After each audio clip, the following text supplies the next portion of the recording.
एक old man और एक यंग लड़की ये दोनों बाथरूम में फंस जाते हैं। ओल्ड मैन एक जर्नलिस्ट था और उसकी इंटरव्यू ये लड़की लेना चाहती थी, पर उसके इंटेंशन कुछ अलग ही थे। हेलो फ्रेंड्स, आज मैं आपको मैड्रिड 1987 या 2011 की एक फ्रेंच मूवी एक्सप्लेन करने वाला हूँ। ये काइंड ऑफ हैंगआउट मूवी है, तो इसके कन्वर्सेशन को आप रिलैक्स कर कुछ खाते हुए एंजॉय कर सकते हो। तो बिना किसी तरीके एक्सप्लेनेशन स्टार्ट करते हैं। मूवी स्टार्ट होती है और हम हमारे मेन कैरेक्टर को, जिसका नाम है मिगेल, इसे एक होटल में राइट करते देख सकते हैं। ये न्यूज़पेपर के लिए राइट करता है और ये बहुत ही फेमस राइटर है। आज उसे मिलने के लिए एक लड़की आई जो हमारी और एक मेन कैरेक्टर है, इसका नाम है एंजेला। एंजेला आज मिगेल का इंटरव्यू लेना चाहती थी, वो भी अच्छे से राइट करना चाहती है, एक अच्छी जर्नलिस्ट बनना चाहती है। मिगेल एंजेला को कुछ ऑर्डर वगैरह करने के लिए कहता है। उसने बहुत पहले एक आदमी के बारे में आर्टिकल लिखा था, उसके बारे में वो बात कर रहा था। वो कहता है मैंने उसके बारे में आर्टिकल लिखा, पर इसके बाद ही उसकी डेथ हो गई थी, तो हमने वो पब्लिश नहीं किया। वो और उसका पब्लिशर बहुत ही क्लोज थे। एंजेला पूछती है कि ऑफिस में सबसे तुम क्लोज थे। मिगेल कहता है एक जगह पर अगर तुम 25 इयर्स तक काम करो तो सिर्फ एक दूसरे को मारना ही बाकी रहता है। मिगेल है बहुत ही स्ट्रेट फॉरवर्ड, उसे जो चाहिए होता है इसके बारे में बोल देता है। इस टाइप का कैरेक्टर है। एंजेला ने कोका कोला ऑर्डर किया था, इसकी एक सिप उसने उससे मांग ली। मिगेल को डॉक्टर ने कोका कोला, टोबैको इस तरीके की चीजें खाने के लिए मना किया है, पर फिर भी वो मानता नहीं। वो एक ही टाइम पर स्मोकिंग भी करता है, कोका कोला भी पीता है और टोबैको भी खाता है। उसे लगता है कि अगर इस तरीके से उसकी डेथ हो जाए तो इसका ब्लेम इस सारी चीजों में इक्वली डिस्ट्रीब्यूट हो जाएगा। एंजेला ने अपनी राइटिंग मिगेल को दिखाने के लिए लाई हुई थी, जो मिगेल को इतनी ज्यादा पसंद नहीं आती। वो कहता है तुम्हारा आर्टिकल बहुत ज्यादा लॉन्ग है, अगर तुम्हें पब्लिश होना है तो ये जरा शॉर्ट होना चाहिए। एंजेला ने मिगेल की राइटिंग स्टाइल भी कॉपी की थी, तो कहता है तुम्हारी राइटिंग स्टाइल जरा यूनिक होनी चाहिए, तुम्हारे वर्ड्स लोगों को पिंच करने चाहिए, तभी आर्टिकल परफेक्ट बनता है। राइट कैसे करना है ये कोई भी सिखा नहीं सकता, ये अंदर से आना चाहिए। यही रीजन था एंजेला ने अपने कॉलेज में राइटिंग के कोई भी लेसन लिए नहीं थे, क्योंकि ये सिखाया नहीं जा सकता। बात करते हुए मिगेल ने एंजेला को अपने पास बुला लिया था। मिगेल एंजेला को अपने कोट से चाबी निकालने के लिए कहता है। वो कहता है एक मेरे पेंटर फ्रेंड की है जो वीकेंड के लिए बाहर गया हुआ है। तुम्हें कॉल करने से पहले मैंने चाबी उससे ले ली थी, इसके बाद मैंने मेरा लक ट्राई किया। मिगेल एंजेला को अपने साथ वहाँ लेकर जाना चाहता था। वो उसे कहता है इंटरव्यू लेते वक्त हमारे बीच कोई भी डिस्ट्रैक्शन नहीं आना चाहिए। ये वहाँ पर पहुंचे, मिगेल एंजेला को टी वगैरह देता है। यहाँ पर अलग अलग पेंटिंग्स पड़ी हुई थी, तो मिगेल कहता है पेंटिंग या आर्ट फॉर्म मुझे बहुत अच्छा लगता है। जब आप पेंटिंग करते हो उसके बाद भी कलर्स को स्मेल कर पाते हो, फिजिकली इसे एंजॉय कर पाते हो, पर राइटिंग का उस तरीके से कुछ भी नहीं है। एंजेला ने ग्लासेस लगाए थे तो उसने वो निकाल लिया, उसके बाद उसे किस कर लेता है। इसके बाद मिगेल ने कहा कि आजकल मुझे किसिंग में कोई भी इंटरेस्ट नहीं है, जैसा एज बढ़ता गया वैसे इंटरेस्ट चला जाता है। उसने फिर उसे कपड़े निकालने के लिए कहे। उसका मानना था कि एंजेला उससे कुछ सीखने वाली है, तो उसके बदले में उसे भी कुछ मिलना चाहिए। वो उसे क्लियरली बोल देता है कि मुझे जो चाहिए ये मैंने तुम्हें क्लियरली बता दिया है, इससे ज्यादा तुम और कुछ भी एक्सपेक्ट नहीं कर सकते। इसका मतलब ये नहीं कि तुम टैलेंटेड नहीं हो, पर फिजिकली मैं तुमसे अट्रैक्टेड हो। आजकल मैं किसी भी लड़की को सीड्यूस नहीं कर पाता, जब यंग था तब की बात अलग थी। अगर आज एंजेला के साथ उसका कुछ हुआ तो इसके बारे में वो लिखने वाला है। एंजेला को जरा अनकंफर्टेबल लगा तो यहाँ से वो चली जाती है। थोड़ी देर में माइंड चेंज कर फिर से वो वापस आ गई। उसने अपने कपड़े निकाले। मिगेल ने अपने फ्रेंड के कलर लेकर उसके बॉडी पर वो ड्रॉ करता है।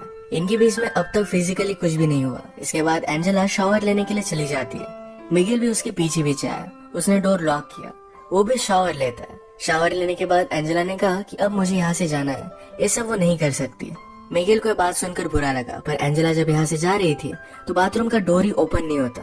ये डोर खराब था, पर मिगेल का फ्रेंड उसे बताना भूल गया था। एंजेला इसे खोलने का बहुत ट्राई करती है। मिगेल ने भी ट्राई किया, पर दोनों से खुल नहीं पाता।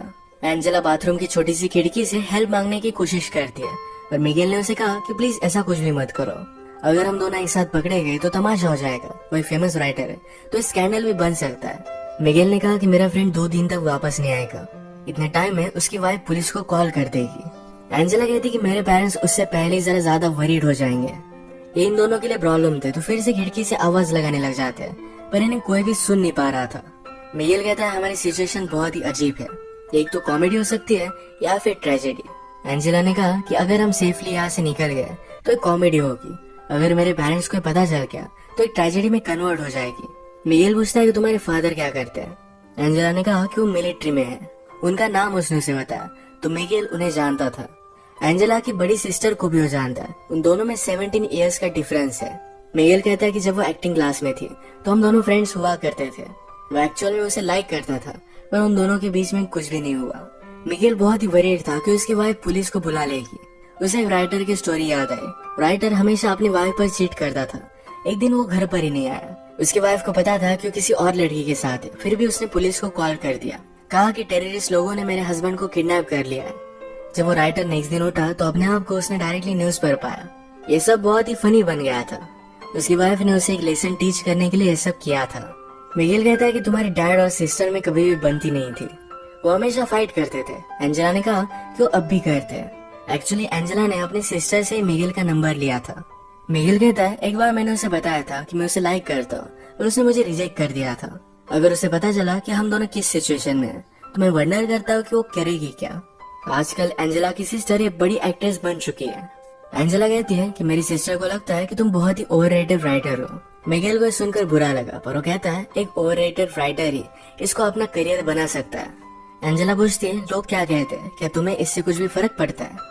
मिगेल पूछता है कि अब भी तुम मेरा इंटरव्यू ले रही हो, मैं तुम्हें सब आंसर्स दूंगा, पर ये इंटरव्यू किस तरीके से एंड होती है इस पर ही डिपेंड करेगा।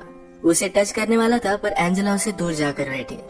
एंजेला कहती है तुम्हारे नॉवेल्स बहुत ही अजीब तरीके से थे, पर फिर भी उन्हें बहुत सारे अवार्ड्स वगैरह मिले हैं। मिगेल कहता है नॉवेल लिखते हो लोग बहुत ही ज्यादा टाइम लेते हैं, मैंने इसे प्रोफेशनली लिखा था, हर रोज में कुछ टारगेट रखकर इसे कंप्लीट कर ही डालता था। मिगेल एंजेला से कहता है कि फिर से ट्राई कर देखो, तुम्हारी आवाज सुनकर तुम्हें हेल्प करने के लिए कोई भी आदमी आ सकता है। सुंदर लड़की देखी नहीं और हर आदमी उसे हेल्प करना चाहता है। आवाज देने के बाद भी उसे कोई भी सुन नहीं रहा था। मिगेल फिर से एंजेला के पास आ गया। उसे कहती है मुझे सिर्फ यहाँ से जाना है, उसके साथ कुछ भी नहीं करना चाहती। एंजेला फिर से डोर को ओपन करने की कोशिश करती है। मिगेल कहता है कि जब आप यंग होते हो तो लगता है कि इस लाइफ में कुछ पॉइंट है, वो अपनी लाइफ कुछ अलग तरीके से जी लेंगे, पर बाद में पता चलता है कि लाइफ में बहुत सारी चीजें पॉइंटलेस थी, इसमें कोई भी मीनिंग नहीं था। हर एक की कोई ना कोई तो प्रायोरिटी होती है। मिगेल एंजेला से पूछता है कि आज सैटरडे है, अगर तुम घर पर होती तो क्या करती, क्या अपने फ्रेंड्स के साथ बाहर जाती। एंजेला को ये सब चीजें पसंद नहीं है। वो कहती है कि मैं बुक्स रीड करती।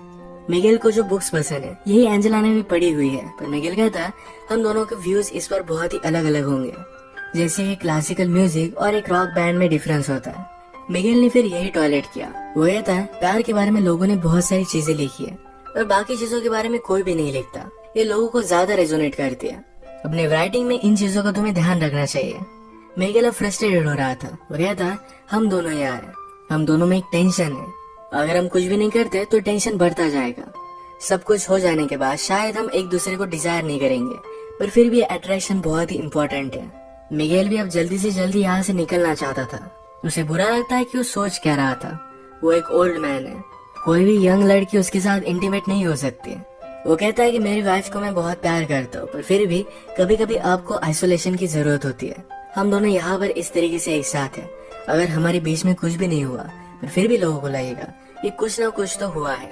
ये उसे एक ट्रेजेडी की तरह लगता है। एंजेला फिर उसके पास आ गए और ये दोनों इंटीमेट हो जाते हैं। इसके बाद एंजेला को थोड़ी सी भूख लगी थी। इस पर मिगेल कहता है मूवीज में मुझे लोगों को कुछ ना कुछ खाते देखना अच्छा लगता है। उसने अभी अभी एक एक्शन मूवी देखी थी जो बहुत ही फास्ट थी, पर अचानक से उसमें एक आदमी का खाना खाते हुए सीन आ गया। उसे लगता है कि उस सीन में एक पीस था, एक रियलिटी थी। वो बताता है ये राइटिंग भी इसी तरीके से होती है, जिस तरीके से जो भी फैक्ट्स है हमें उस तरीके से बताने चाहिए। जितना आप रियल लिखोगे उतना ही लोगों को अच्छा लगेगा। एंजेला अपनी राइटिंग से वर्ल्ड चेंज करना चाहती थी, पर मिगेल कहता है वैसा कुछ भी नहीं होता। तुम सिर्फ लोगों के लिए अच्छा लिखने का ट्राई कर सकते हो, बाकी कुछ भी तुम्हारे हाथ में नहीं। मिगेल के व्यूज से बहुत सारे निगेटिव होते हैं। वो एंजेला से हमेशा इस तरीके से बात कर रहा था कि उससे बहुत ही ज्यादा छोटी है। वो ऑलमोस्ट एंजेला को डांट रहा है, इस तरीके से उससे बात कर रहा था। एंजेला को इस पर गुस्सा आ गया। वो कहती मुझे सब लोग इसी तरीके से ट्रीट करते हैं, तुम सिर्फ बड़े हो, तुम्हें एक्सपीरियंस है, इसका मतलब ये नहीं कि तुम सही हो।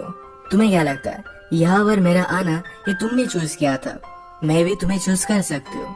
शायद मुझे भी कुछ ना कुछ डिफरेंट चाहिए था, इसीलिए मैं यहाँ पर आई। एंजेला का गुस्सा शांत होने के बाद मिगेल कहता है किसी को आवाज लगा कर देखो, पर फिर भी कोई भी सुन नहीं पा रहा था। एंजेला कहती है कि जब मैं छोटी थी तो इस तरीके से प्रिटेंड करती थी कि मैं एक सेलिब्रिटी हूँ, मेरा इंटरव्यू चल रहा है, और आईने के सामने हमेशा ऐसे देखती रहती थी। मिगेल कहता है लोग अपने आप को जैसे है इस तरीके से एक्सेप्ट नहीं कर पाते, इसलिए कुछ ना कुछ ज्यादा पावरफुल बनने की कोशिश करते हैं। ये बात एंजेला ने भी रियलाइज की थी, और इसके बाद उसने मिरर के सामने इस तरीके से प्रिटेंड करना छोड़ दिया। सब्जेक्ट को चेंज करने के लिए मिगेल कहता है क्या तुम्हें मूवी देखनी है। एंजेला पूछती कि हम कैसे देख सकते हैं। मिगेल ने फिर उसे स्टोरी बताना स्टार्ट किया। वो कहता है कि एक फैमिली थी, मदर, फादर और उनका एक बेटा था। एक दिन अचानक से बेटे ने अपने बेड से उठना बंद कर दिया। पहले तो पेरेंट्स को लगा था कि शायद स्कूल नहीं जाना चाहता, तो उसने साइकोलॉजिस्ट से उसकी बात करवाई, पर फिर भी बेटा मानने नहीं वाला था। साइकोलॉजिस्ट ने पेरेंट्स से कहा कि इस तरीके से आप प्रिटेंड कीजिए कि सब कुछ चीजें बहुत ही नॉर्मल है। बहुत दिन बीतते गए, पर फिर भी वो अपने बेड से उठा ही नहीं। फादर और मदर ने फिर डिसाइड किया कि हम इसे लेकर कहीं वैकेशन पर जाएंगे। ये अलग अलग प्लेसेस पर घूमे। घूमते घूमते एक जगह पर मेला चल रहा था। इस मेले में अपने बेटे को बेड पर ही लेकर गए। वहाँ पर एक लड़की से उसने बात की।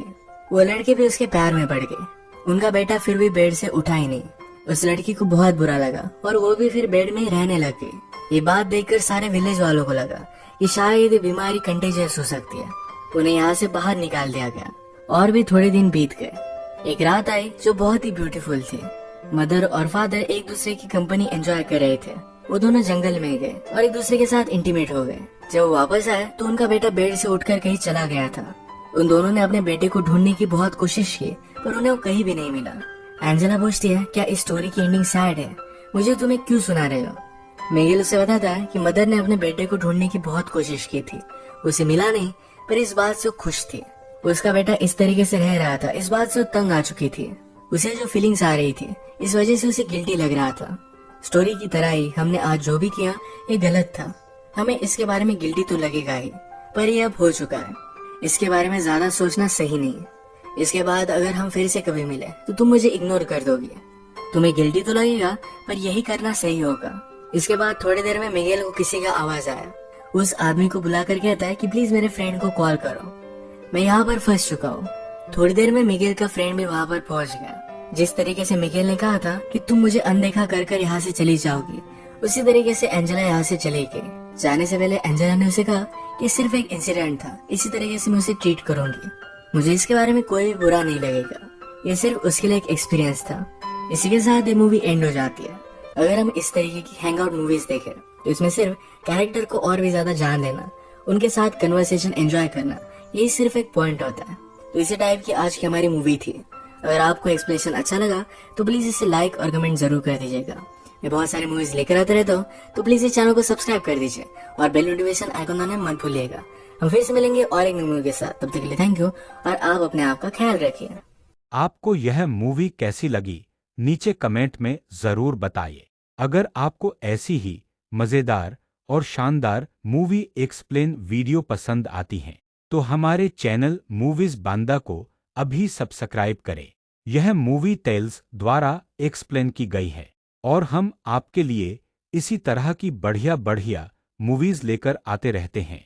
और हाँ दोस्तों, बेल आइकन दबाना बिल्कुल न भूलें ताकि हमारी हर नई वीडियो सबसे पहले आप तक पहुंच सके। आपका सपोर्ट ही हमें ऐसी और बेहतरीन वीडियो लाने की ताकत देता है।